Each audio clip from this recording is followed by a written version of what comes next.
Bismillahirrahmanirrahim. Assalamualaikum warahmatullahi wabarakatuh. Kami dari kelompok Iya. 5 akan presentasikan makalah kami dengan judul paragraf. Adapun anggota yakni saya sendiri Lukmanul Hakim, kemudian Saya Fadiati. Saya Ahmad Rizali. Saya Muhammad Hafiz. baiklah.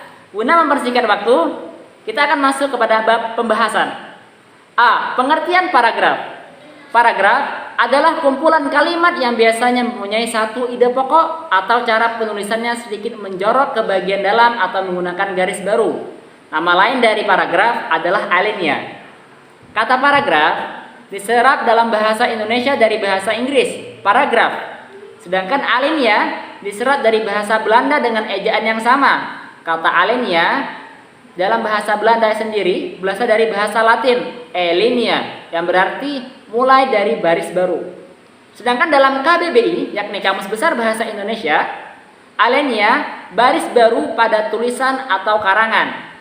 Sedangkan kata alinea dari bahasa itu sendiri berasal dari kata Latin alinea yang berarti mulai dari baris yang baru. Paragraf dalam bahasa Inggris terbentuk dari kata Yunani para yang berarti sebelum, kemudian grafien yang berarti menulis atau menggores. Semula kata ini hanya kata untuk tanda. Ketika itu paragraf atau alinea tidak dipisah-pisahkan seperti sekarang, tetapi sambung menyambung menjadi satu. Pada sabir di depan, baris pertama diterapkan tanda sebagai ciri awal paragraf. Secara umum, paragraf adalah seperangkat kalimat yang membicarakan suatu gagasan atau topik. Kalimat-kalimat dalam paragraf memperlihatkan kesatuan pikiran atau mempunyai keterkaitan dalam membentuk gagasan atau topik tersebut. Sebuah paragraf mungkin terdiri atas sebuah kalimat, mungkin terdiri atas dua kalimat, mungkin juga terlebih dari dua kalimat. Paragraf merupakan inti penuangan buah pikiran dalam karangan. Dalam paragraf terkandung satu unit buah pikiran yang didukung oleh semua kalimat dalam paragraf tersebut, mulai dari kalimat pengenal, kalimat utama, atau kalimat topik, kalimat-kalimat penjelas sampai pada kalimat penutup. Himpunan kalimat ini saling bertalian dalam suatu rangkaian untuk membentuk sebuah gagasan. Selanjutnya, Syarjito dan Hasan menyatakan bahwa paragraf adalah bagian karangan yang terdiri atas kalimat-kalimat yang berhubungan secara utuh dan padu serta merupakan satu satuan pikiran. Paragraf adalah serangkaian kalimat yang saling bertalian untuk membentuk sebuah gagasan atau ide. Dalam hierarki bahasa animaria, paragraf merupakan satuan yang lebih tinggi atau lebih luas dari kalimat. Paragraf juga dapat disebut wacana. Paragraf berguna untuk mendandai pembukaan topik baru, memisahkan gagasan pokok yang satu dengan yang lain. Dengan demikian, pembaca mudah memahami isi paragraf secara utuh. Dalam penulisannya, paragraf dimulai dengan spasi, kira-kira 5 ketukan, atau dimulai dengan margin kiri tanpa spasi 5 ketukan, atau dimulai dari margin kiri tanpa 5 ketukan, tetapi diberi jarak lebih antara paragraf. Panjang paragraf tidak dibatasi, bergantung pada cara pengembangan dan ketuntasan uraian yang berhubungan dengan gagasan pokok titik paragraf yang terlalu pendek, misal 2 atau 3 kalimat.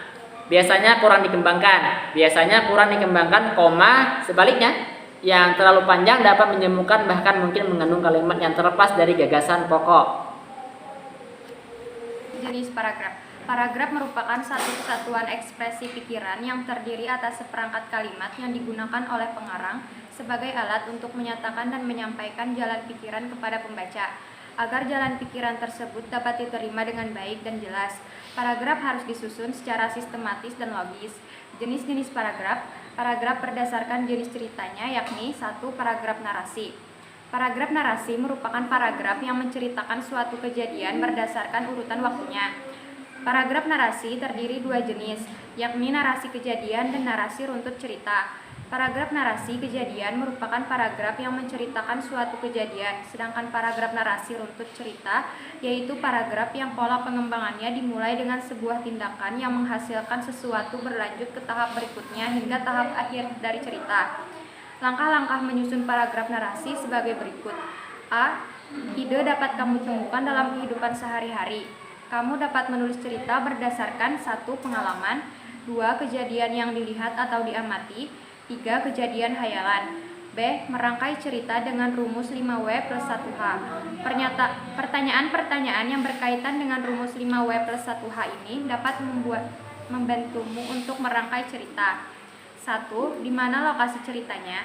2. Di mana pelaku cerita? 3. Apa yang akan diceritakan? 4. Kapan peristiwa itu berlangsung? 5. Kapan peristiwa itu terjadi? 6. Bagaimana cerita itu dipaparkan? Paragraf eksposisi. Paragraf eksposisi merupakan salah satu paragraf yang sangat menarik untuk dibaca. Paragraf eksposisi merupakan paragraf yang menerangkan suatu objek oleh penulisnya. Penulis akan menguraikan suatu pokok pikiran yang dapat memperluas pandangan pembaca. Eksposisi adalah karangan yang berusaha memaparkan dengan tujuan menjelaskan. Hal itu diungkap graf bahwa eksposisi atau paparan adalah salah satu bentuk tulisan atau retorika yang berusaha untuk menerangkan dan menguraikan suatu. 3. Paragraf argumentasi. Paragraf argumentasi merupakan paragraf yang digunakan untuk mengungkapkan ide, gagasan, ataupun pendapat penulis yang disertai bukti dan juga fakta yang benar terjadi. Paragraf argumentasi bertujuan untuk meyakinkan orang lain bahwa ide, gagasan, dan pendapat tersebut adalah benar adanya dan terbukti nyata. 4. Paragraf persuasif. Paragraf persuasif merupakan paragraf yang mempunyai tujuan untuk membujuk orang lain supaya melakukan sesuatu yang diinginkan oleh penulisnya. Agar tujuan tersebut bisa tercapai, penulis harus bisa membaca percaya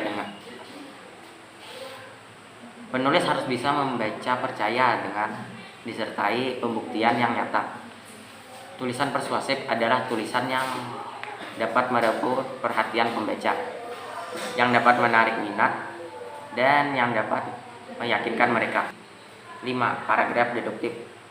Paragraf deduktif merupakan paragraf yang kalimat utamanya terletak di awal paragraf, dan untuk kalimat penjelasnya diletakkan setelah kalimat utama. Paragraf deduktif merupakan paragraf yang kalimat utamanya terletak di akhir paragraf dan kalimat penjelasnya diletakkan sebelum kalimat utama. Paragraf ini memiliki kalimat topik pada awal paragraf dan kalimat pengembangan atau penjelas terletak pada kalimat-kalimat berikut. 6. Paragraf campuran atau deduktif-induktif. Paragraf campuran deduktif-induktif merupakan perpaduan antara deduktif dan induktif. Kalimat utama pada paragraf campuran berada pada paragraf diulang kembali pada akhir paragraf. Baiklah, saya akan melanjutkan makalah dari Saudara Rizali.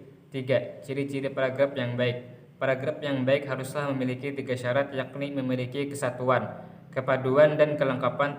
Ketiga syarat itu saling bekerja sama dan saling melengkapi. Paragraf dikatakan lengkap jika berisi kalimat-kalimat yang penjelas yang cukup untuk menunjang kalimat topik, misalnya 3 atau lebih kalimat penunjang yang relevan dengan isi gagasan pokok.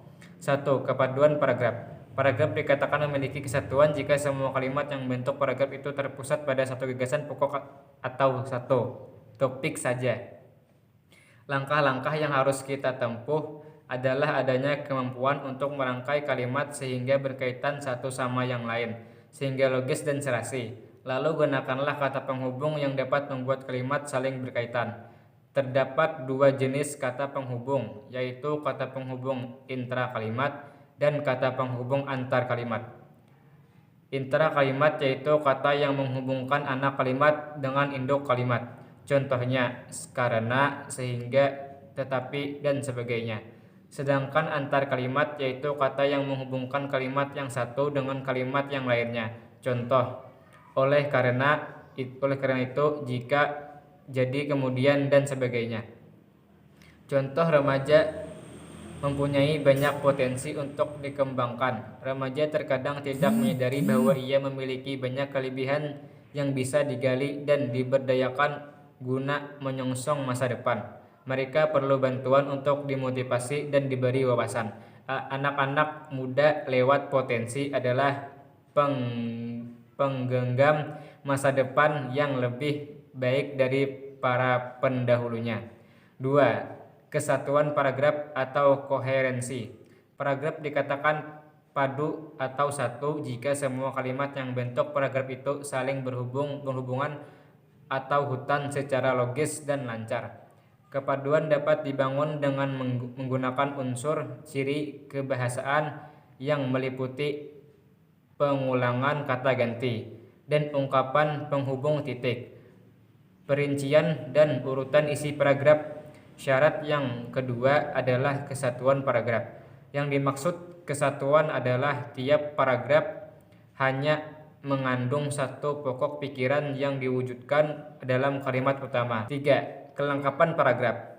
Sebuah paragraf dikatakan lengkap apabila di dalam terdapat kalimat-kalimat penjelas secara lengkap untuk menunjukkan pokok pikiran atau kalimat utama. Ciri-ciri paragraf penjelas yaitu berisi penjelasan berupa rincian, keterangan, contoh, dan lain-lain.